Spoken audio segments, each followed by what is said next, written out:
Hey everyone, I'm Alexis, and today Will be. That's right, we'll be telling you about brains. No offense, Alexis, but since I'm your brain, I probably know more about myself than you do. We'll see about that.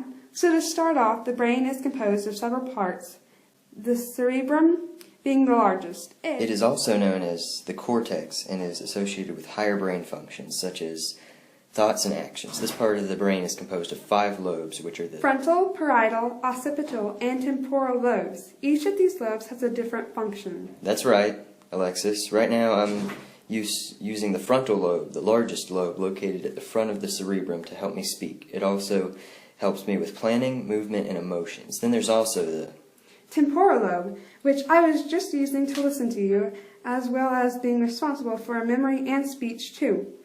You can't forget this very important lobe, though it's the parietal lobe, which I can't really use being just a brain, but it would normally control your movement and orientation, one of the many downfalls of being just a brain. Then last but not least, there's the occipital lobe, which is the smallest lobe located at the back of your head, responsible for visual processing. That's it. Well, for the cerebrum at least, there's a few other parts to me that we haven't discussed. Like the brainstem, which is responsible for some of the body's involuntary functions, which are the functions that your body performs without you having to think about. Examples would be simple things like breathing and your heart beating. Just picture having to think beat about 75 times a second when you're just sitting there to make your heart work. And of course, as well as the brain stem that connects me to the rest of your body so I can control everything. Then I also have a cerebellum, which is known as your little brain. It is responsible for regulating your movement, posture, and balance. Stop slouching. Anyways, it is also known through observation of fossils that earlier creatures have a far more developed cerebellum than a cerebrum, implying that it is what gives humans a higher intellectual level than most animals. Then, of course, there's the limbic system.